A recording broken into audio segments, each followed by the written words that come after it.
اللہ من الشیطان الرجیم بسم اللہ الرحمن الرحیم۔ عزیزان ایمان، آج مارچ 1983 کی 18 تاریخ ہے اور درس قرآن کریم کا آغاز سورہ واقعہ کی آیت 75 سے ہو رہا ہے، 56/75۔ اب یہ حقیقت تو آپ کے سامنے آ چکی کہ قرآن کا بنیادی نقطہ یہ ہے کہ جو قوانین خدا کی طرف سے مقرر ہوئے ہیں وہ غیر متبدل ہیں، ابدی ہیں، اور اسی کو قرآن کریم اس عالم محسوسات کے نظام سے مختلف اطراف اور گوشوں کی مثالوں سے سمجھایا چلا جاتا ہے۔ سابقہ آیات میں انسانی تخلیق کے متعلق یہ بتایا کہ اسے دیکھیے کہ کس قدر قانون کی زنجیروں میں وہ جکڑی ہوئی اور قوانین کیسے غیر متبدل ہیں۔ پھر زراعت کی مثال سے سمجھایا کہ تم دیکھو کہ وہ کس طرح قانون کی پابندیوں سے وہ ایک چھوٹا سا دانہ پروان چڑھ کر اتنا بڑا ایک درخت بن جاتا ہے، فصلیں پیدا ہو جاتی ہیں، سامان رزق اس میں سے مہیا ہوتا ہے۔ اور یہ ایسا سلسلہ ہے کہ جب سے انسان کی شعور نے آنکھ کھولی اس وقت سے آج تک وہ دیکھتا چلا آ رہا ہے کہ یہ غیر متبدل ہے۔ گندم پہ روئے جاؤ، یہ ایک مسلمہ ہے، یہ ایک غیر متبدل کلیہ ہے، اور اس سے وہ پھر لاتا ہے اس چیز پہ کہ انسانی زندگی کے متعلق ہم نے جو قوانین قرآن میں دیے ہیں وہ بھی اسی طرح سے ابدی غیر متبدل ہیں اور ان کے نتائج اٹل ہیں۔ یہ ہے وہ بنیادی نقطہ، یہ ہے وہ محور جس کے گرد قرآن کی ساری تعلیم گردش کرتی ہے۔ اب اسی کو وہ اگلی آیت میں لے آیا، اور یہ وہ آیت ہے اور آیات ہیں کہ جو سورہ والنجم آپ کو معلوم ہوگا کہ جب وہ سامنے آئی تھی تو اس میں جو قرآن کریم نے یہ ستاروں کی گردش، نظام افلاق، یہ کرے عظیم الشان سورج اور چاند، ان کی مثالیں دے کے سمجھایا تھا کہ تم دیکھتے نہیں ہو کہ کس طرح وہ جزیات تک قانون کی پابندی کی گردشوں کے اندر جکڑے ہوئے ہیں۔ وہی ایک آیت یہاں آئی ہے۔ سابقہ آیات کے تسلسل میں ہی یہ بات کہی گئی کہ فلا اقسم بمواقع النجوم وانہ لقسم لو تعلمون عظیم۔ ہم شہادت میں پیش کرتے ہیں ان ستاروں کو، نظام فلکی کو، ان عظیم الجثہ کروں کو جو فضا کی پہنائیوں میں اس طرح مصروف گردش ہیں، ہم شہادت میں پیش کرتے ہیں انہیں۔ اور آگے کہا کہ اگر تم علم کی بارگاہ سے پوچھو تو وہ تمہیں بتا دیں گی کہ یہ شہادت کتنی عظیم شہادت ہے۔ پہلی چیز تو اس کے لیے بھی کہا کہ یہ علم کی ضرورت ہوگی، اور ظاہر ہے کہ یہ علم تو یہ نہیں جو 18 علوم پڑھائے جاتے ہیں آپ کے دارالعلوموں میں، جس میں یہ بات بھی سمجھ میں نہیں آ سکتی کہ یہ چاند ایک کرہ ہے جس کے اوپر انسان جا بھی سکتا ہے۔ یہاں جو علم کہا گیا ہے تو وہ تو علم الافلاق ہی مراد ہوگا نا اس سے، کہ اگر تم علم کی بارگاہ سے پوچھو تو وہ تمہیں بتائے گا کہ یہ شہادت جو ہم پیش کر رہے ہیں کتنی عظیم شہادت ہے۔ جیمز دین بتا سکے گا اس کو، اللہ مسجد نہیں بتا سکے گا۔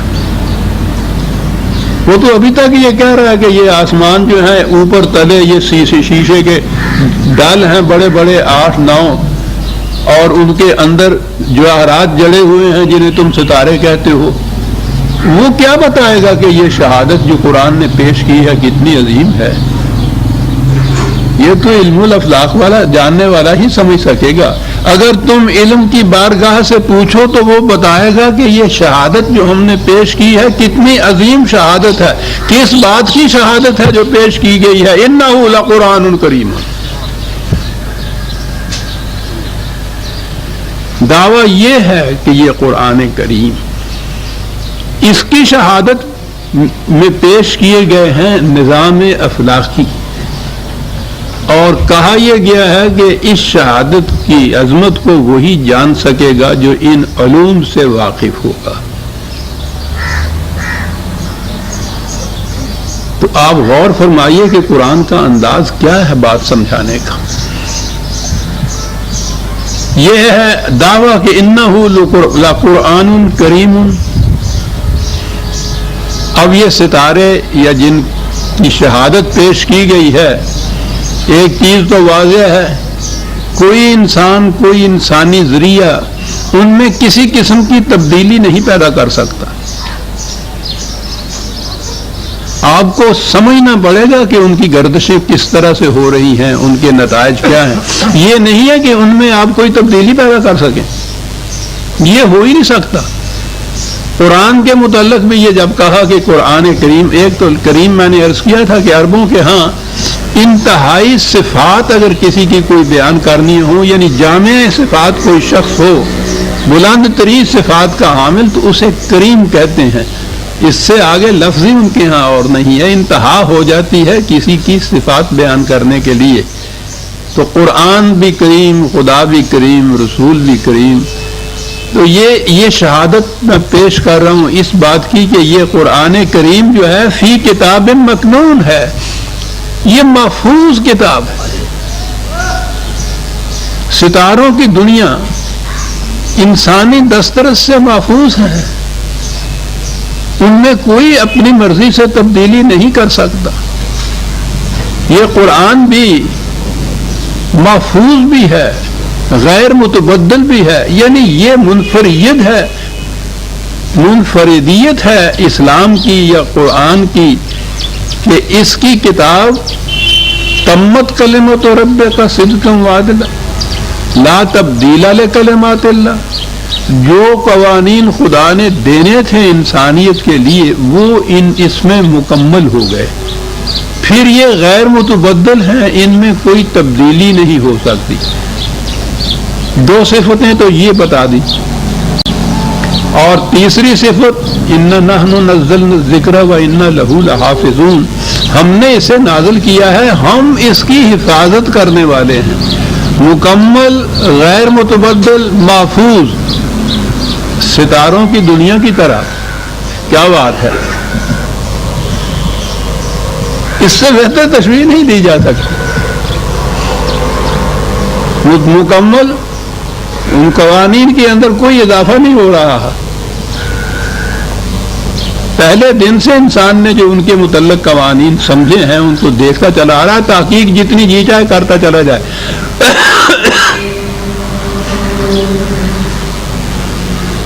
وہ ان کی نقل و حرکت میں یا جن قوانین کے تابع وہ محض گردش ہیں، ان میں انسان تبدیلی نہیں کر سکتا، کوئی تبدیلی نہیں کر سکتا۔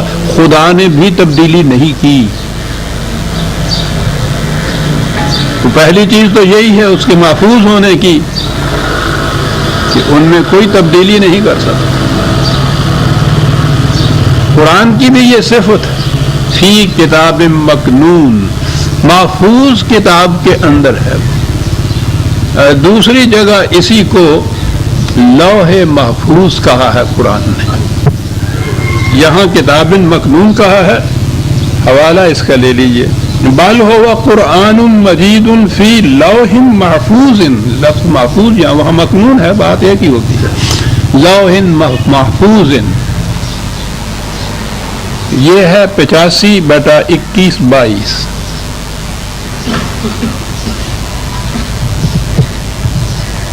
لوح تو کہتے ہیں کتاب کو ہیں، اس زمانے میں تختی کو کہتے ہیں، اس زمانے میں تو تختیوں کے اوپر ہی لکھا جاتا تھا یہ، بلکہ بعض اوقات تو یہ خشک مٹی کو پکا کر اس کی پکی ہوئی ٹیبلٹس جو ہوتی تھیں تختیاں، ان پہ لکھتے تھے۔ یہ میسوپوٹیمیا، بائبل، نانوا وغیرہ کی کھدائیوں میں جو آثار قدیمہ برآمد ہوئے ہیں ان میں وہ ٹیبلٹس برآمد ہوئی ہیں، اور قرآن میں ہے الواح موسیٰ علیہ السلام۔ تو اس کے بعد پھر یہ جس چیز پہ بھی کوئی چیز لکھی جائے اس کو پھر لوح کہنے شروع کرتا ہے۔ یہ بچوں کی تختی کو لوح کہتے ہیں، یہ لوح کتاب کو کہتے ہیں۔ اصل میں تو اس کے معنی ہوتے ہیں کوئی چیز جو چمک اٹھے، تو لکھی ہوئی چیز جو ہے وہ تو چمک اٹھتی ہے نا، دماغ میں ہوتی ہے تو وہ مضمون ہوتی ہے، اور وہ جو وہ تحریر میں آ جاتی ہے تو اس میں چمک پیدا ہوتی ہے۔ بہرحال یہاں سے لوح کتاب کو کہتے ہیں، کیونکہ قرآن ایک ایسی کتاب میں ہے جو محفوظ ہے، مکنون ہے۔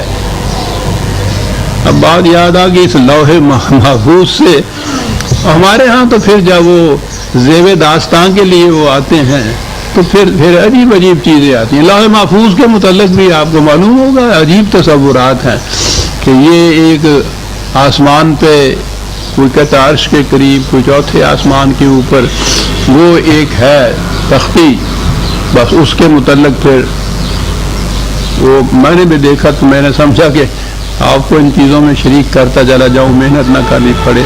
سنیے ہمارے ہاں تفاسیر میں لوح محفوظ جو ہے اس کی ڈسکرپشن، اس کی تفصیلات کتنی دی ہوئی، یہیں بیٹھے ہوئے ہیں آسمان کے اوپر جو لوح ہے اس کی تفصیلات بیان کی جا رہی ہیں۔ وہ کہتے ہیں نا کہ قرآن کریم سمجھ نہ ہو تو ان تفاسیر سے سمجھو۔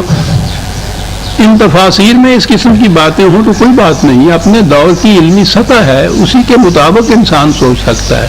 اس دور میں علمی سطح ہی یہ تھی، لیکن جہاں پہنچ کر یہ چیز اتنی زیادہ نقصان دہ ہوئی وہ یہ کہ اپنی ہر بات کے متعلق کہا کہ رسول اللہ صلی اللہ علیہ وسلم نے ایسا فرمایا تھا۔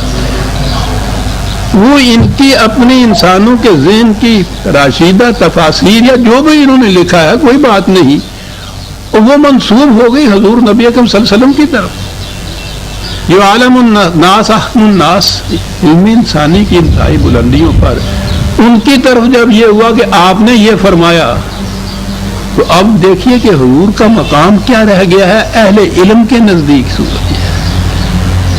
یہ ہے وہ چیز جس کے متعلق میں یہ کہتا ہوں کہ جو کچھ بھی یہ منسوب کیا جاتا ہے حضور کی طرف، ضرورت ہے اس امر کی کہ اس کو کھنگال لیا جائے، ایک دفعہ پرکھ لیا جائے ایک دفعہ پھر، اور پرکھنے کا معیار یہ ہے کہ قرآن کی روح سے دیکھ لیا جائے،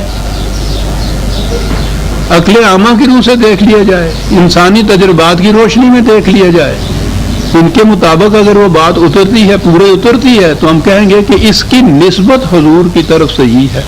پھر بھی یقین سے نہیں کہا جائے گا کہ فی الواقعہ حضور نے ایسا فرمایا تھا، جیسا کلام اللہ کے متعلق ہے کہ قال اللہ جب ہم کہتے ہیں تو وہ پورے حتم و یقین کے ساتھ کہتے ہیں کہ خدا نے ایسا ہی فرمایا تھا جیسا قرآن میں ہے۔ کسی اور چیز کے متعلق ایسا نہیں کہا جا سکتا۔ لیکن اب یہ دیکھیے کہ لوح محفوظ، میں دیکھ رہا تھا تفسیر کو تو میں نے کہا آپ کو بھی اس میں شریک کر لوں۔ یہ ہے تفسیر ابن کثیر کی، بڑی معتبر تفسیر ہے ہمارے ہاں کی، لوح محفوظ۔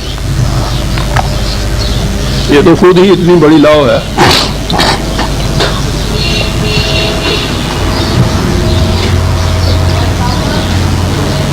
حضرت انس رضی اللہ تعالی عنہ فرماتے ہیں، صحابہ سے روایت ہو جاتی ہے اور بڑی معتبر روایت ہوتی ہے ان کے نزدیک، جو صحابہ سے مروی ہو جائے، فرماتے ہیں کہ یہ لوح محفوظ حضرت اسرافیل کی پیشانی پر ہے۔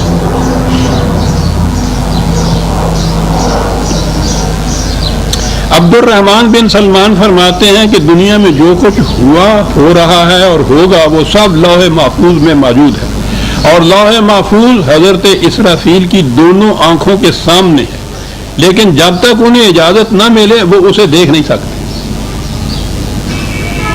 دہند ذوق والے لذت نظر نہ دہند، ہم شاعری سمجھتے تھے اس کو، وہ سامنے ہے آنکھوں کے، دیکھ نہیں سکتے اس کو۔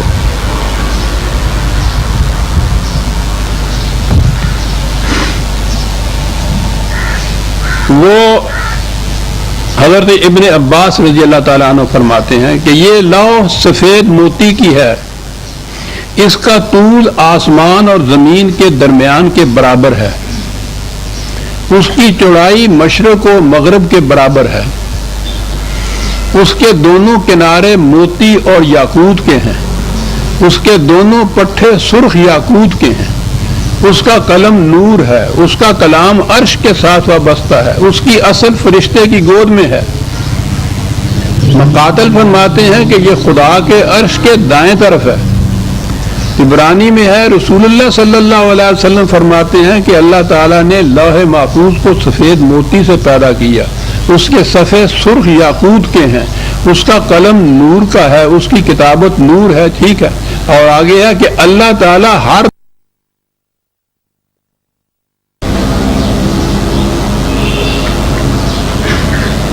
بات یہ ہے کہ رسول اللہ صلی اللہ علیہ وسلم فرماتے ہیں، طبری فرمائیں یا ابن کثیر فرمائیں تو کوئی بات نہیں، ٹھیک ہے، انسان تھے، اپنے دور کے تھے، انہوں نے اس زمانے میں اور بھی باتیں کہی ہیں، زمانہ کا علم جو ہے ترقی کرے، ہم کہیں گے کہ نہیں صاحب یہ غلط ہے جو انہوں نے کہا، جب وہ کہیں گے کہ رسول اللہ صلی اللہ علیہ وسلم یہ فرماتے ہیں، اور یہی تو قصہ شروع ہوا،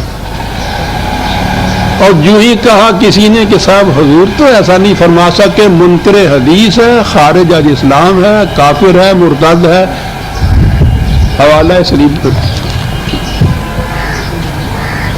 یعنی یہ ہے وہ چیز جو میں بار بار اپنے تمام درسوں میں ساری عمر یہ کہتا چلا آ رہا ہوں کہ بابا اگر یہ کوئی لکھ گئے ہیں کہ رسول اللہ صلی اللہ علیہ وسلم نے فرمایا ہے تو پرکھ لو، کھڑے ہو کے دیکھ لو اس چیز کو، فکر نہیں کہ اس سے یہ جو اسلاف ہے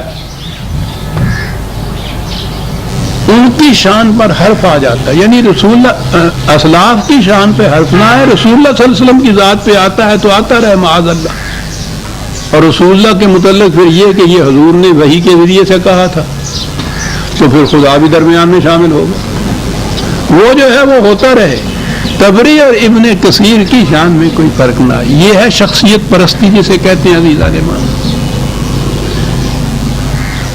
فی کتاب مکنون یعنی فی لوح محفوظ، اور وہ حفاظت قرآن نے خود کہا کہ انا نحن نزلنا الذکر وانا لہ لحافظون، وہ تو لفظ بھی حافظون قرآن نے کہا ہے کہ ہم اس کی حفاظت کے، اس کی حفاظت کے، یہ جو قرآن یہ کتاب ہمارے پاس، ذالک الکتاب، قرآن اس کتاب کے اندر ہے جو محفوظ رکھی گئی ہے، بات بالکل صاف ہے۔ اب کہاں اسرافیل کی آنکھوں کے درمیان ماتھے میں اور کہاں ویسی جگہ رکھا ہوا جہاں خدا اس کو 360 مرتبہ ہر روز دیکھتا ہے، کتاب محفوظ ہے، اس کے اندر ہمارے پاس ہے، اور بہت بڑی صفت ہے یہ۔ پہلی چیز تو یہ کہ جتنے مذاہب سابقہ پہلے تھے ان کے متعلق قرآن کا دعویٰ یہ ہے کہ ان کی طرف انبیاء آئے تھے، انبیاء خدا کی کتاب لائے تھے، ان کے پاس خدا کی کتاب تھی۔ اگلی بات یہ ہے کہ ان میں سے کوئی کتاب محفوظ نہیں رہی۔ اب یہ انفرادیت جو ہے یہ قرآن کی ہے کہ وہ محفوظ ہے کتاب۔ اگلی بات آ گئی اور لا یمسہ الا المطہرون، ترجمے عام آپ کو ملیں گے کہ ان کو کوئی نہیں چھو سکتا تا وقت کہ وہ پاک نہ ہو، اور اس فریضے کی ادائیگی یہ ہے کہ وہ غسل کرے یا کم از کم وضو کرے تو پھر قرآن کو چھوئے، یعنی ہاتھ لگائے۔ یہ مس کے معنی تو ہو گئے وہ چھونا، مطہر کے معنی ہو گئے پاک صاف ہونا، نہا دھو کر یا وضو کر کے۔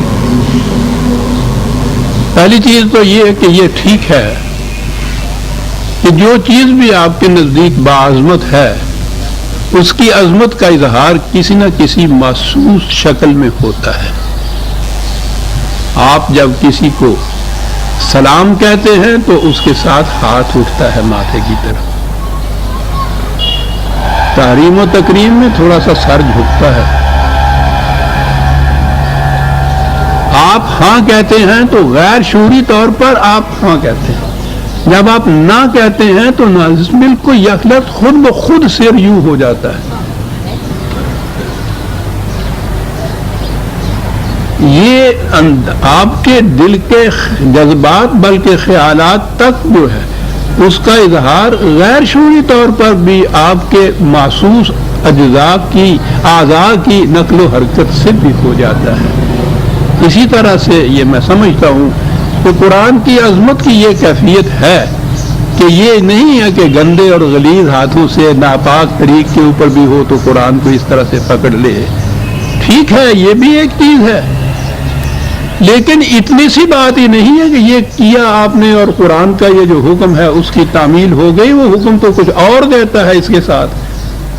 میں عرض کرتا ہوں کہ یہ اگر نہ بھی ہم کہیں کہ خدا نے کہا ہے کہ پاک اور صاف غسل کر کے ہاتھ دھو کے صاف قرآن کو ہاتھ لگاؤ، تو عقل انسانی کا بھی تقاضا یہ تھا کہ پاک و صاف ہو کے اتنی باعظمت کتاب کو یہ کھولے. لیکن وہ تو بات ہی کچھ اور کیا گیا ہے. یہ لفظ ہے یمسہ عربی زبان میں، جس کو چھونا انہوں نے کہا. لمس بھی ہے عربی زبان میں، مس بھی ہے عربی زبان میں. لمس تو صرف چھونے کو کہتے ہیں. یہ جو مس ہے یہ آپ کے ہاں بھی استعمال ہوتا ہے اتفاق سے اردو میں کہ جی اسے تو لطیفہ سے مس تک بھی نہیں ہے. کیا معنی ہوتے ہیں اس کے؟ معنی ہم دوسری لفظوں میں کہتے ہیں کہ اس نے تو اسے چھوا تک نہیں. اس کے معنی یہ نہیں ہوتے کہ اس نے ٹچ نہیں کیا اس کو. اس کے معنی یہ ہوتے ہیں کہ ذرا بھی نہیں سمجھا، اسے اس کا ادراک ہی نہیں ہے، فہم ہی نہیں ہے، سمجھا ہی نہیں ہے، جانتا ہی نہیں ہے، ادراک ہی نہیں ہے. یہ معنی ہوتے ہیں. عربی زبان میں بھی لمس اور مس میں یہ فرق ہوتا ہے. مس کے بنیادی معنی ہی وہ طلب و جستجو اور پا لینا کسی چیز کو کہتے ہیں، حاصل کر لینا، ادراک ہونا اس کا. شرط اگلی یہ لگائی قرآن نے کہ اس کا ادراک کسے ہو سکے گا. اب اگلے لفظ ہے مطہرون. ٹھیک ہے، طہور طہارت یہ لفظ جو ہے اس کے معنی جسمانی پاکیزگی کے بھی ہیں، لیکن جسمانی پاکیزگی نہیں. قرآن میں دیکھیے تو یہی لفظ ہے جسے ہم یہ طہارت کہتے ہیں، طہر کہتے ہیں.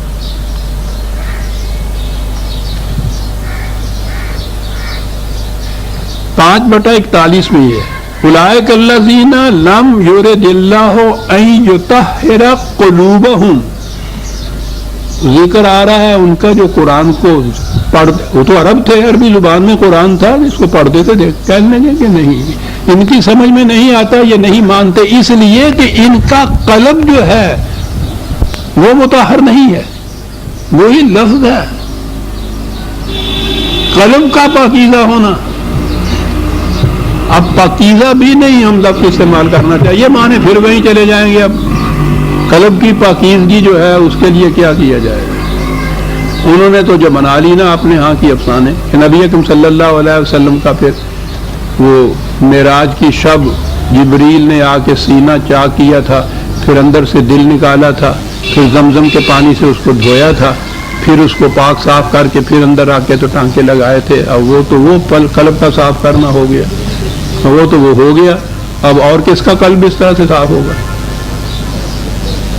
پاکیزگی قلب و نگار روز ہم بولتے ہیں ان لفظوں کو. صاف ہونا، اور بات بالکل صاف ہے. قرآن کے مقاصد و مفہوم اور مطالب کو سمجھا نہیں جا سکتا تا وقت ہے کہ انسان خالی الذہن ہو کر اس کی طرف نہ آئے. اگر پہلے سے اپنے ذہن میں کچھ خیالات آپ نے قائم کر لیے ہیں اور اس کے بعد قرآن کی طرف آتے ہیں اس مقصد کے لیے کہ آپ کے قائم کردہ خیالات کی تائید قرآن سے مل جائے، یعنی آپ قرآن کو اپنے خیالات کے تابع رکھتے ہیں، صاف صاف مل جائے تو خیر، نہیں تو پھر تعویل کیجئے، کھینچ تان کی لائیے ادھر، اس کے مطابق مل جائے. قرآن نہیں سمجھ میں آ سکتا، تم قرآن کو اپنی سمجھ کے تابع رکھنے چاہتے ہو. قرآن سمجھ میں آئے گا کہ پہلے سے دماغ میں کوئی عقیدہ، کوئی مسلک، کوئی تصور، کوئی نظریہ یہ نہ رکھا ہوا ہو، خالی ذہن ہو. اس کو کہیں گے دماغ کی تطہیر، اسے کہیں گے طہارت قلبی. طہارا کے معنی ہوتا ہے دور کرنا کسی علائش کا. ان چیزوں کو دور کیجئے پہلے تو پھر قرآن سمجھ میں آتا ہے. عزیزان ایمان، میں عرض کروں گا کہ میں کبھی نہیں کیا کرتا، لیکن چونکہ ساری عمر اس قرآن کو سمجھنے میں گزری ہے، آدھی عمر اسی قرآن کو پڑھا، کچھ تھوڑی بہت عربی بھی جانتے تھے، بہت پڑھا، تفاسیر پڑھی، روایات دیکھی، قرآن کو پڑھا، قرآن سمجھ میں نہیں آیا، اس لیے کہ پہلے سے ذہن کے اندر معتقدات موجود تھے، وہ سارے دوران میں وہ اپنے مقام پہ جمے رہے۔ جہاں کسی طرح سے بنص صریح یا اشارتاً کنایتاً ان کی تائید میں کچھ مل گیا، سبحان اللہ ہم نے کہا، جہاں نہیں ملا ہم نے کہا کہ نہیں، ہم سمجھ نہیں سکے، بات تو وہی ٹھیک ہے جو ہمارے دماغ میں ہے۔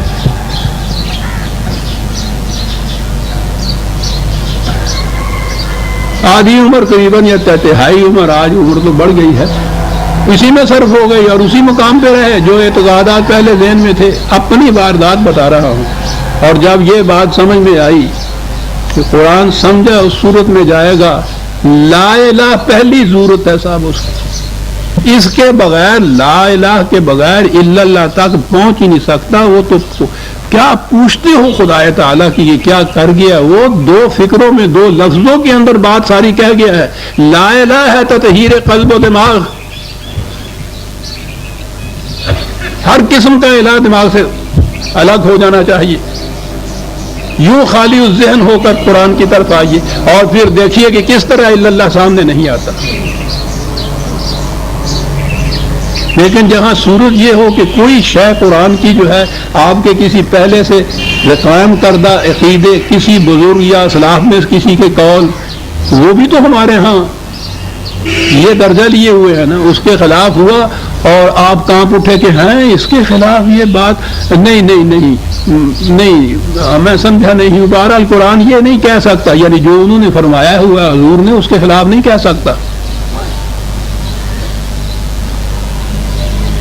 عزیزان ایمان پہ سب سے پہلے تو اپنا حضور نکال لیا دماغ سے، پھر اس کے بعد ہر انسانی حضور کو دماغ سے نکال لیے، پھر حضور باری تعالیٰ آئے گا، خالی مکان میں آئے گا، پہلے سے بسا ہوا ہوگا ذہن اور قلب کے اندر کوئی اور، تو وہ اس صورت میں نہیں آئے گا۔ یہاں عام طور پہ ہم اس مکان میں داخل نہیں ہوتے جہاں پہلے سے کوئی بسا ہوا ہو، پہلے کہتے ہیں کہ صاحب اس کرایہ دار کو نکالو پھر ہم جائیں گے اندر۔ قرآن اور اس کے بعد اگلی بات عزیزان ایمان، جب آپ کسی فرقے سے متعلق ہو جائیں گے تو قیامت تک قرآن سمجھ میں نہیں آئے گا۔ اسلام تو وہ ہوگا جو اس فرقے کے معتقدات ہیں، انہیں آپ چھوڑ ہی نہیں سکتے، قرآن کو کیا سمجھو گے؟ یہ تھی وہ مشکل، اور فرقہ پھر ایک نہیں، ان کے کہنے کے مطابق 72 ہوا، ویسے 72,000،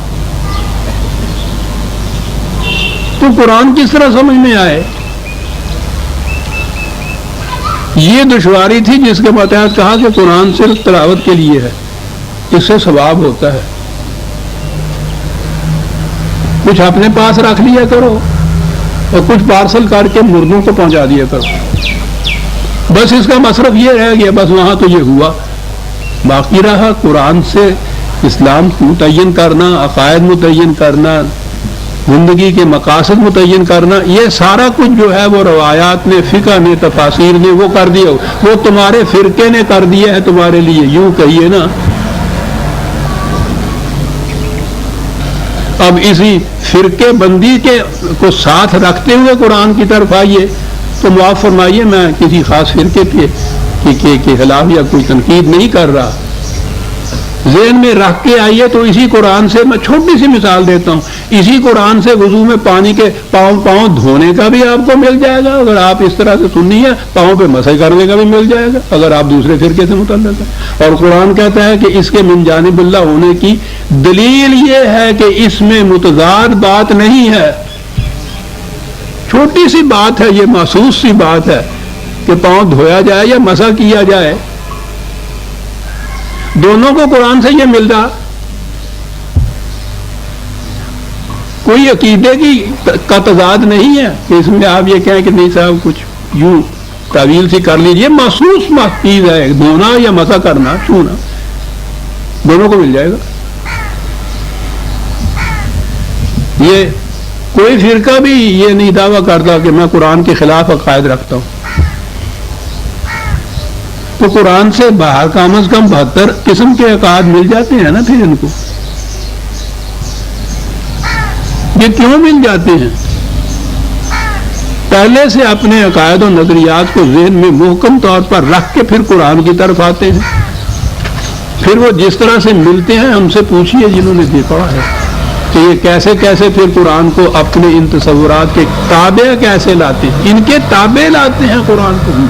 ہنسی آتی ہے عزیزان من، مذاق انگیز صورت بعض اوقات، بعض کیا اکثر اوقات ہو جاتی ہے یہ، لیکن عقیدہ ہے انسان کا، وہ اسی کے اوپر جھومتے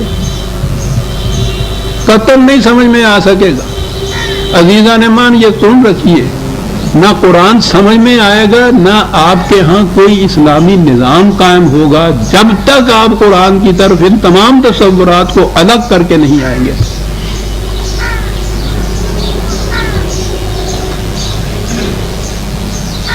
یہ اولی شرط ہے قرآن کی. انہو شہادت میں پیش کر رہا ہوں میں اجرام فلکی کو کہ یہ قرآن کریم ہے، لوح محفوظ میں ہے، لا یمسہ الا المطہرون. ان کی سمجھ میں صرف آ سکے گا.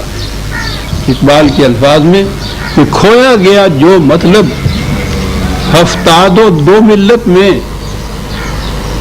آپ دیکھیے کہ اسی طرح فرقہ بندی کو کیسے وہ اطاعت کرتا ہے. کھویا گیا جو مطلب ہفتاد و دو ملت میں، سمجھے گا نا تو جب تک بے رنگ نہ ہو ادراک. صبغۃ اللہ ونحن، ایک ہی رنگ ہے جو خدا کا رنگ ہے. وہ رنگ اس وقت چڑھے گا جو پہلے دماغ رنگین نہیں ہوگا. پہلے رنگ کے اوپر دوسرا رنگ نہیں آئے گا، اس کو دھونا پڑے گا پہلے سے. سمجھے گا نا تو جب تک بے رنگ نہ ہو ادراک. دوسری جگہ وہ یہ کہہ رہا ہے کہ بیان میں نقطہ توحید آ تو سکتا ہے، تیرے دماغ میں بت خانہ ہو تو کیا کہیے. عزیزان من، جب تک لا الہ ان بتوں کو نہ نکالیں گے آپ حریم کعبہ سے، اپنے قلب اور دماغ کے قبلہ سے، کعبے سے، اس وقت تک تو نبی اکرم صلی اللہ علیہ وسلم نے جو تاریخ بتاتی ہے کعبے میں اس وقت قدم رکھا تھا جب پہلے سے اس کے اندر بسے ہوئے بتوں کو نکال باہر نہیں کیا تھا. وہ تو محسوس بت تھے، پتہ چل گیا کہ رکھے ہیں، پتہ چل گیا باہر ہے. یہ جو دماغوں کے اندر چمٹے ہوئے بت ہیں اور پھر وہ بت تو پھر بھی وسن کہتے ہی اس کی وجہ سے تھا کہ وہ ایک جگہ جمع ہوئے ہوتے ہیں، لفظی وسن ہے ان کے لیے عربی زبان میں. یہاں تو کیفیت یہ ہے کہ رحمت اقبال را در کعبہ اے شیخ حرم، کعبے کے حرم میں اقبال کو نہ جانے دینا، اس لیے کہ ہر زمان در آستی دارد خدا بندے دیگر. یہ تو اپنے آستی میں خداؤں کو چھپائے ہوئے ہے اور ہر زمان ایک نیا خدا ہوتا ہے.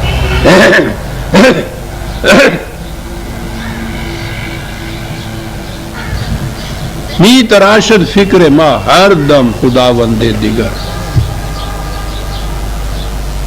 میری فکر ہر وقت ہر آن ایک نیا خدا تراشتی ہے. رست از یک بند تا افتاد در بند دیگر. ایک خدا کی زنجیر سے چھٹکارا ہوتا ہے، دوسرے کی زنجیر میں پھنس جاتا ہوں میں. تو جب قلب و نگاہ کی صورت یہ ہو انسان کی کہ ہر دم ایک نیا خدا ہے، تو پھر قرآن کیسے سمجھ معاف رکھیے گا.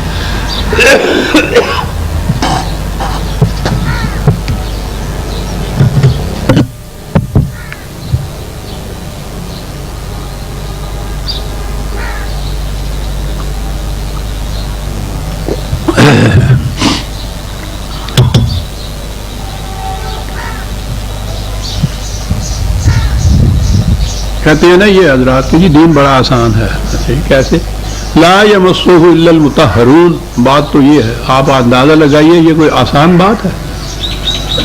عقیدہ انسان کا عزیز ترین متاع ہوتا ہے، جان دے دیتا ہے، عقیدہ نہیں چھوڑتا، اس قدر دل کی گہرائیوں میں اترا ہوا ہوتا ہے۔ وَأُشْرِبُوا فِي قُلُوبِهُمُ الْعِجْلَ، قرآن نے کہا بنی اسرائیل کے متعلق کہ تم نے اس گوسالہ جو تھا ان کا معبود، ٹھیک ہے، اس کو پیس بھی ڈالا، پھینک بھی دیا، لیکن ان کے تو دل کی گہرائیوں میں اس کی عقیدت اتری ہوئی ہے، اس کو کیسے نکالو گے وہاں سے؟ بڑا مشکل مرحلہ ہے۔ لیکن لا یمسہ الا المطہرون، صاحب اس کے معنی یہ ہیں کہ انسان اگر معاف رکھیے گا جنابت وغیرہ میں ہے تو غسل کرے، نہیں تو کم از کم وضو کرے، تو قرآن کے اس حکم کی تکمیل ہوگا۔ بس یہ وضو کر کے قرآن کی طرف آ جائے تو پھر اس کو مس کرے، اس کو چھوئے، بڑا آسان ہو گیا۔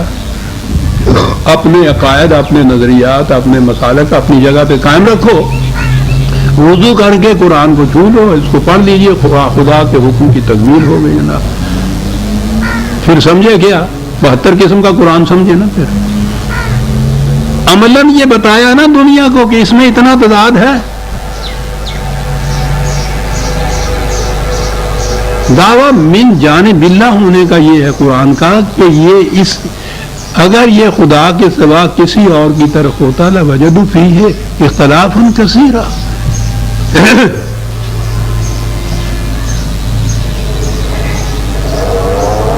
بڑے فخر سے کہا گیا جناب، دیوبند سے یہ چیز آئی تھی، غالباً مولانا دریا بادی نے تفسیر لکھنی شروع کی،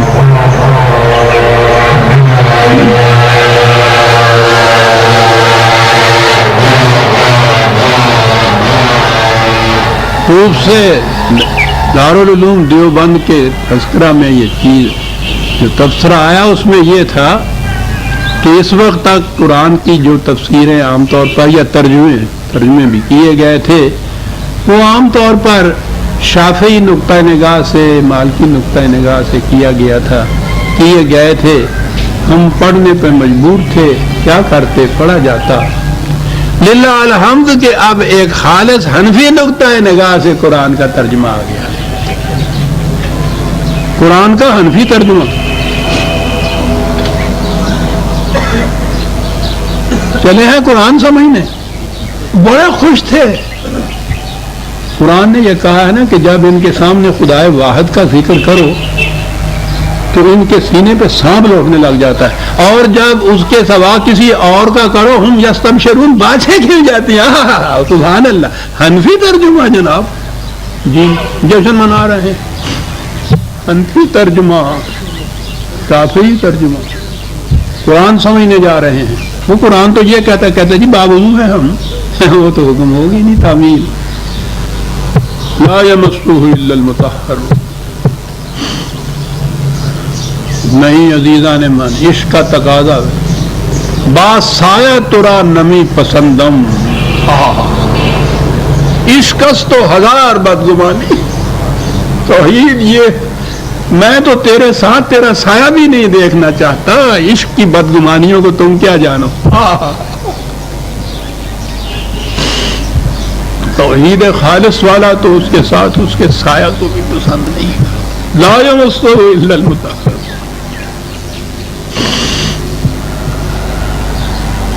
اور یہ سب کیوں ہے ایسا یہ قرآن؟ اس لیے کہ تنزیل من رب العالمین،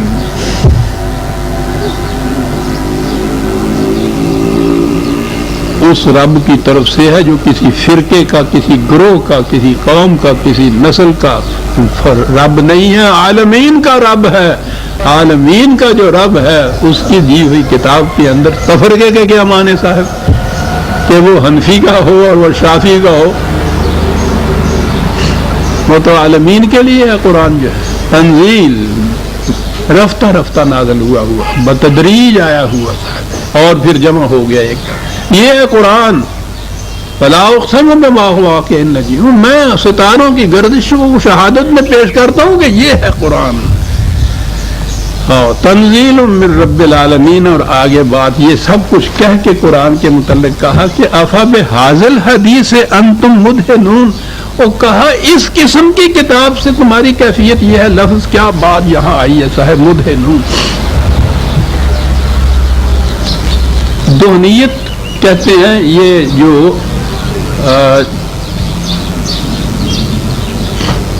دودھ کے اندر چکناہٹ ہوتی ہے یا کوئی بھی چکناہٹ جو ہو وہ ہوتا ہے دودھ. کسی فرش کے اوپر کہیں تھوڑا سا دودھ گر گیا ہو، اس پہ سے آپ معلوم نہ ہو، اس پہ چل کے دیکھیے وہ جاتا ہے پھسل کے آدمی. چکناہٹ جو ہوتی ہے اس سے پھسلتا ہے انسان. اسی لیے ان عربی زبان والوں نے بات تو یہاں تھی چکناہٹ کی، اس کے بعد پھر مداہنت آپ کو معلوم ہے نا لفظ ہم بھی استعمال کرتے ہیں. اس کے معنی کمپرومائز کرنا ہوتا ہے، پھسل جانا ہوتا ہے اپنے مقام سے. حق کے معنی ہوتے ہیں جو پہاڑ کی طرح اٹل ہو، کسی طرح بھی اپنے مقام سے ادھر ادھر ہٹے نہیں، پھسلے نہیں. چنانچہ نبی اکرم صلی اللہ علیہ وسلم کے متعلق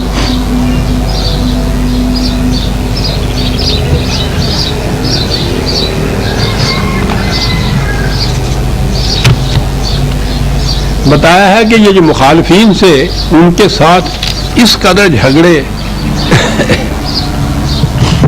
اس قدر مخاصمت، تصادمات، جنگوں تک، وہ کہتے کیا تھے؟ وہ کہتے یہ تھے کہ اس قرآن میں کچھ تھوڑی سی تبدیلی کر دو ہماری خاطر تو پھر ہم تمہارے ساتھ ہو جائیں گے. تھوڑا سا کمپرومائز. اور حضور کا جواب ہر بار یہ تھا کہ بابا یہ میرے بس کی بات نہیں ہے، یہ کتاب میری نہیں ہے جو اس میں یہ کر دوں. وہ تو کسی اور کی ہے، میں تو صرف پہنچانے والا آیا ہوں. اگر چٹھی رسان درمیان میں خیانت شروع کر دے تو چٹھی رسانی کا فریضہ ہی اللہ نہیں دے سکتا، تو میں اس میں کچھ نہیں کر سکتا. انہوں نے کہا تھوڑی بہت مفاہمت تو صحیح. ان کا ایک لفظ کی مفاہمت بھی نہیں ہوتا. نو کمپرومائز، کوئی مفاہمت نہیں، کوئی نظریہ ضرورت اس کے اندر کام نہیں دے سکتا. اٹل ہے اپنے مقام کے اوپر، پہاڑ کی طرح محکم ہے. اسی کے لیے یہ چیز تھی. وہ کہتے تھے ودو لو تدہنو فیدہنون. وہ لفظ میں مداحنت کے معنی پیش کر رہا ہوں قرآن سے 68/9. اس لیے قرآن حضور سے کہا فلا تطع المکذبین، یہ تکذیب کرنے والے یہ کہتے ہیں کہ تو تھوڑا سا اپنے مقام سے پھسل جا، ہٹ جا، ہم اپنے مقام سے ہٹ جائیں گے. قرآن نے یہ کہا ہے اور میں بھی اپنی مثال میں بیان کیا کرتا ہوں کہ حق تو وہ ہے جو اپنے مقام پہ اٹل ہے. جھگڑا یہ ہو رہا ہے کہ ایک شخص کہہ رہا ہے کہ 2 اور 2 4 ہوتے ہیں، وہ کہتا ہے نہیں غلط کہتے ہو، 2 اور 2 6 ہوتے ہیں. اب جھگڑا ہو رہا ہے صاحب، کبھی تو آپس میں ہی ہوتا ہے، کبھی وہ ایک مصالحت کرانے والے آ جاتے ہیں کہ بھائی یہ تو بات غلط ہے، تو تم اپنے اصرار کر رہے ہو اپنے موقف کے اوپر. اس طرح سے تو منہ منگیا کہ موت بھی نہیں ملتی ہے گی. یہ جھگڑے یوں نہیں نپٹا کرتے. اس میں تو یہ ہے کہ کچھ تم بڑھو کچھ وہ ہٹے اور ایک مقام پہ صلح ہو جائے. تم 2 اور 2 4 بھی غلط، 2 اور 2 6 بھی غلط، میں بتاتا ہوں 2 اور 2 5 پہ مان جاؤ. قرآن کہتا ہے کہ وہ جو 6 کہہ رہا تھا اس کی تو اس میں بھی جیت ہے. اگر 5 ہو، جو تم 4 کہتے تو تم تو اسی وقت ہار گئے، اور تم تو 4.25 بھی نہیں کہہ سکتے. حق پہ کھڑا ہوا جو اپنے مقام کے اوپر محکم ہوتا ہے، یہ ضد نہیں ہوتی، یہ اصول پرستی ہوتی ہے. ضد وہ ہوتی ہے کہ دونوں ہی اپنے اپنے مقام پہ باطل ہوں اور جم کے کھڑے ہوئے ہوں. اصول پرستی یہ ہوتی ہے کہ ایک محکم اصول جو ہٹ نہ سکے اپنے مقام پہ، جو اس پہ کھڑا ہے، وہ کسی صورت میں بھی اس سے ذرا سا ادھر ادھر نہیں ہٹ سکتا. حضور نے فرمایا کہ میں اگر ذرا بھی یہ کروں تو میں تو خدا کے عذاب عظیم سے ڈرتا ہوں. یہ الحق ہے، یہ محکم ہے، میں کیسے مفاہمت کر لوں؟ میں نہیں کر سکتا.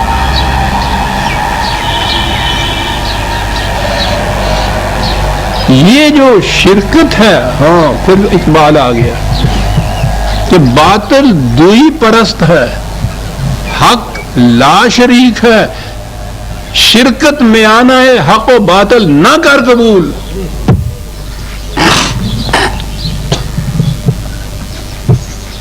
فرقہ بنے گا ہی اس وقت جب آپ حق اور باطل میں شرکت قبول کریں گے. ورنہ دنیا میں جو شخص کہیں بھی ہو، کسی مقام پہ ہو، کسی قوم کا ہو، کسی نسل کا ہو، جو 2 اور 2 4 کہتا ہے وہ ایک قوم کا فرد ہوتے ہیں. وہ اپنے ہی گھر کے اندر اگر 2 اور 2 4 کہنے والا ہے تو اس کے ساتھ مشارکت نہیں کرتے. وہ شرکت میں آنا ہے حق و باطل ہو جائے گا، وہ نہیں کریں گے. یہ جو شرکت کرنے والے ہیں یہ وہ ہوں گے کہ جن کے ہاں حق ہوگا ہی نہیں. پھر آج اس کے ساتھ شرکت میں آنا ہے، کل اس کے ساتھ کر دیا، کوئی اعتبار ہی نہیں اس کا. قرآن نے جو کہا ہے دنیا کو کہ تم اسو مانو گے تو امین بھی ہے، یہ تمہیں یہ امن دے دے گا. آپ سوچئے یہ امن کیا ہے قرآن کی طرف سے، کہ یہ ہے ایک ضابطہ قوانین ہمارا، یہی آئین ہے، یہی قوانین کا ضابطہ ہے، یہی مسلک ہے، یہی مذہب ہے. اس کو سمجھ سوچ کر دیکھ لو، پرکھ لو، عقل و بصیرت کی روح سے اس کو دیکھو. اگر تمہارا دل ٹھک جائے، سمجھ میں بات آ جائے کہ یہ صحیح ہے، اسے تسلیم کر لو. تسلیم کرنے کے بعد تمہیں معلوم ہو جائے گا کہ یہ جسے اسلامی نظام یا اسلامی مملکت کہتے ہیں وہ اس کے مطابق احکام نافذ کرے گی، اس کے مطابق جو تم نے سمجھ لیا ہے. اب یہ تو ہو سکتا ہے کہ صاحب اس وقت جو قوانین تم اس میں دے رہے ہو وہ تو ہم نے سمجھ لیے، ہمارے لیے قابل قبول ہیں، تو امن ہوتا ہے نا. جو قانون پہلے سے قابل قبول ہو آپ کے لیے، اگر وہ نافذ ہو جائے تو اس میں آپ کو کوئی اضطراب اور کوئی پریشانی نہیں ہوتی، وہ تو آپ نے پہلے سے مانا ہوا ہوتا ہے. یہ جو امت مسلمہ ہے اس نے ان قوانین کو پہلے سے مانا ہوا ہوتا ہے، جبھی وہ اس امت کا فرد بنتا ہے. تو اس کے مطابق اگر قانون ملتے چلے جائیں تو اس کو اضطراب ہی نہیں ہوگا، لا رہا باقی اس کو کشمکش ہی نہیں ہوگی. اس قانون کے خلاف اس کو کسی قسم کی گرانی نہیں گزرے گی، اس نے پہلے سے تسلیم کیا ہوا ہے انہیں. لیکن اگر یہ صورت ہو کہ آج یہ قانون ہے، کل کوئی دوسرا قانون آنا ہے، آپ کو کسی وقت بھی اطمینان قلب نصیب نہیں ہو سکتا کہ پتہ نہیں صاحب کل کو کیا قانون نافذ ہو. ٹھیک ہے جی، اس وقت تو ہم سمجھتے ہیں کہ یہ ٹھیک ہی ہے، لیکن اس کا کیا اعتبار ہے کہ کل کو اس کو الٹ ہی دیا جائے، منسوخ کر دیا جائے، اس کی جگہ کوئی دوسرا لے آیا. کبھی اطمینان نصیب نہیں آپ کو ہو سکتا. اگر یہ ہو کہ جو لاز آج ہم قابل اطمینان سمجھتے ہیں ان میں جس وقت جی جائے تبدیلی ہو جائے، کبھی آپ کو اطمینان نصیب نہیں ہو سکتا. اگر یہ یقین ہو کہ جو تم نے آج مانا ہے ابدالآباد تک اس میں کبھی تبدیلی نہیں ہوگی، لا تبدیل لکلمات اللہ، صحیح اطمینان اور امن نصیب ہوتا ہے. اور جسے امن نصیب ہوتا ہے مومن ہوتا ہی وہ ہے، اس کے تو مادہ ہی امن ہے مومن کا. تو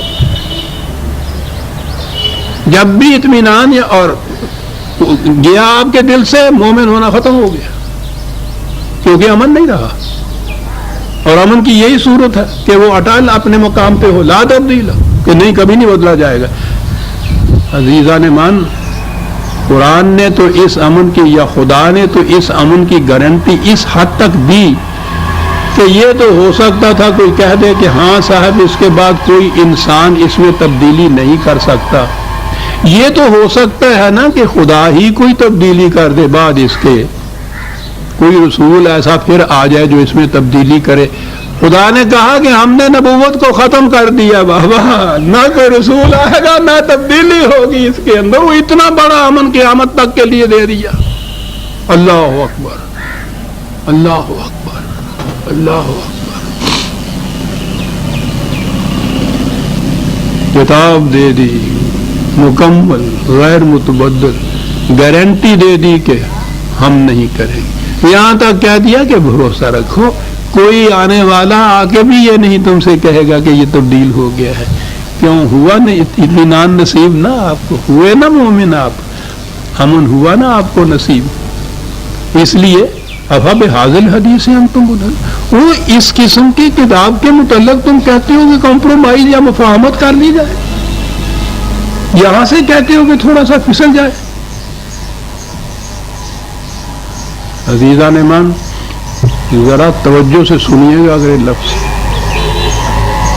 کہ یہ سارا کچھ تم کیوں چاہتے ہو ایسا کرنا,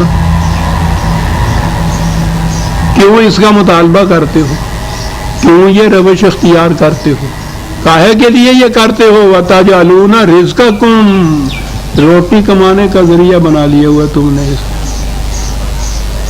اف بڑی دکھتی ہوئی رگ پکڑی گئی, سارا دھندا یہ معاش کا ہے.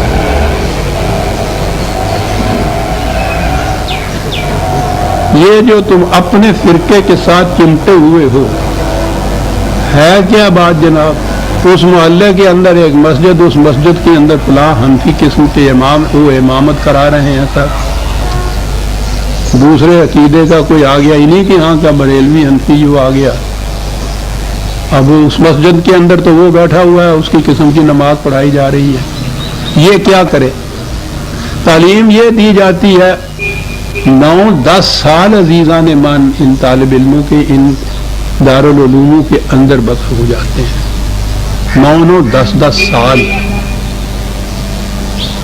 اس کے بعد جب یہ باہر نکلتے ہیں تو یہ تو چھوڑیے کہ دین کا وہ ہوتا ہے یا نہیں, کیونکہ قرآن تو اس نصاب میں ہے نہیں نا.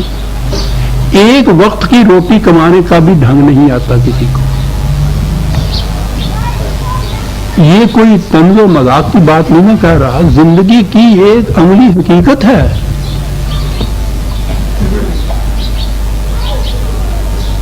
کیا کہے گا یہ صاحب کے بچے تو ہیں نہیں, مٹی کھا کے گزارا کر لیں گے. وہ ایک مسجد تھی اس میں وہ بیٹھا ہوا, اس کا رزق وہاں لگا ہوا, یہ کیا کرے وہاں. پھر یہ وہاں کہے گا ان کو کہ یہ جو نماز تمہیں پڑھا رہا ہے نا یہ صحیح نہیں ہے, باطل ہو رہی ہیں تمہاری نمازیں. صحیح نماز جو ہے وہ میرا فرقہ پڑھائے گا. اس کے لیے ضروری ہے کہ یہ ایک الگ جماعت ہو, اور ضروری ہے کہ الگ مسجد ہو, ضروری ہے الگ امام ہو. اب اس کی روٹی اسی صورت میں وہاں لگ سکتی ہے کہ یہ اس مسجد سے الگ مسجد بنائے.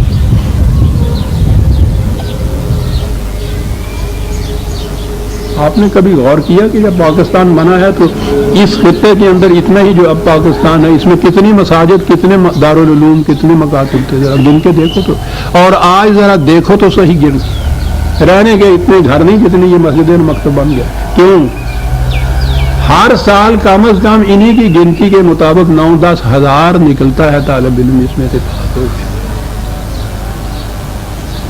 کوئی کاروبار نہیں جانتا, کوئی دھندا نہیں جانتا, رزق کمانے کا کوئی ذریعہ نہیں ہے, اور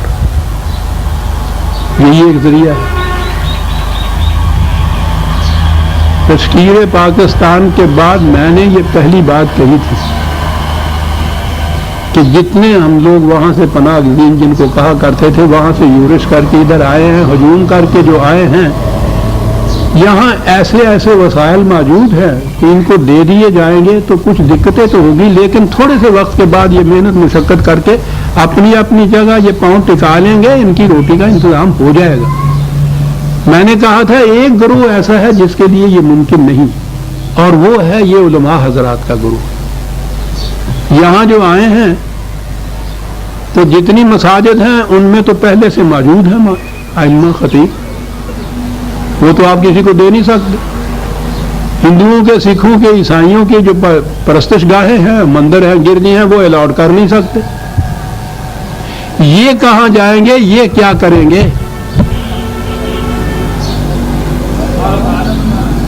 میں نے یہ تجویز کی تھی کہ ان کے لیے باعزت روٹی کا انتظام کیجیے, اور آئندہ کے لیے نجی طور پر یہ جو کچھ بن کے نکلتے ہیں اس کو ختم کر دیجیے, ورنہ مستقل مصیبت رہے گی اقتصادی طور پہ بھی آپ کے ہاں, اور اقتصادی نہیں ہوگی, یہ سیاسی مشکل ہوگی. میں نے یہ آگے یہاں یہ چیز کہی تھی,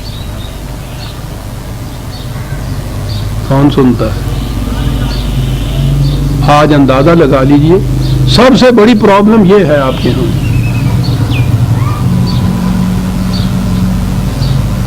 تو یہ کس طرح سے ہوا؟ میں نے کہا فرقہ تو بنا ہی اس طرح سے کہ پھسلے، مداہنت، قرآن کے اڈال مقام سے تھوڑا سا پھسلے گا تو ایک نیا فرقہ بنے گا نا۔ وہ ادھر کو پھسلا، یہ ادھر کو پھسلا، وہ ادھر کو پھسلا۔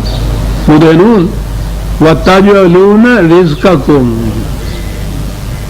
کہتا ہے کہ قرآن کو ذریعہ رزق بنا رہے ہو اور اس میں مداہنت برت کے پھر یہ ان چیزوں کو کر رہے ہو، یہ چیز ایمان نہیں۔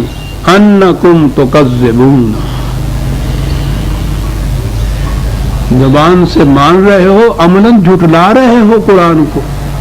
قرآن کو ماننے کے مدعی اگر مختلف فرقوں میں بٹے ہوئے ہیں عزیزان ایمان، اس سے بڑی تکذیب نہیں قرآن کی، وہ فرقے کو شرک قرار دیتا ہے۔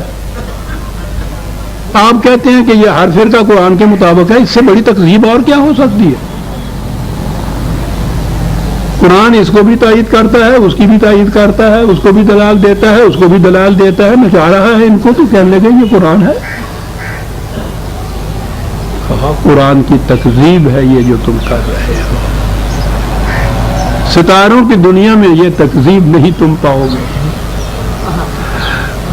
قسم ہے مجھے ان ستاروں کے آسمان کی، اس میں یہ تکذیب نہیں،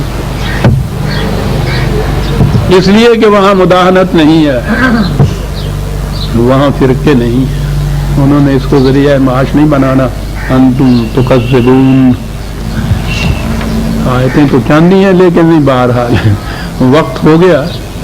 اگلی بات یہ تھی، اب کہنے کی بات یہ تھی نا کہ صاحب نہیں غلط ہے، ہم کسی قانون کے تابع نہیں رہنا چاہتے، ہم اپنا قانون آپ بناتے ہیں، کسی قانون کا محکوم رہنا، کسی کا فرما بردار رہنا ہم نہیں کہتے ہیں کہ یہ جو کچھ کرتے ہیں نا من مانی، عملاً وہ یہی کہتے ہیں کہ ہم خدا کے قانون کے تابع نہیں ہیں، نہیں رہنا چاہتے، زبانی کہتے ہیں عملاً نہیں رہتے، کہتے ہیں کہ یہ صورت ہے نا۔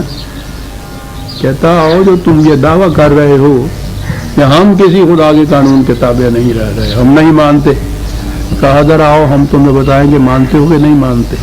اور یہ جو اگلی آیت میں بتایا ہے وہ بڑی عجیب چیز ہے، اسے ہم آئندہ درس میں لیں گے۔ ربنا تقبل منا انک انت السمیع العلیم۔ 1 منٹ کے لیے ایک اعلان،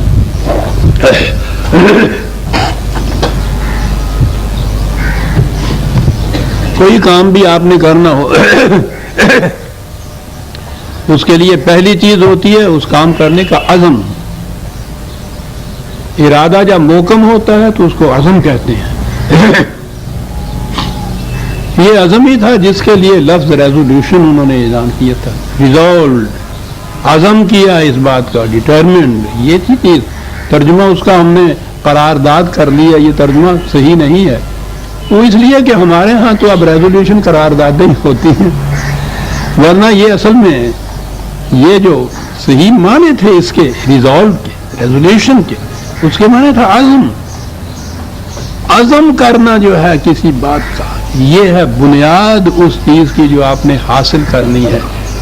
ہم نے عزیزان ایمان یعنی اس ملت اسلامیہ نے ایک عزم کیا تھا، عزم کا اظہار کیا تھا، اعلان کیا تھا دنیا کے سامنے 23 مارچ 1940 کو۔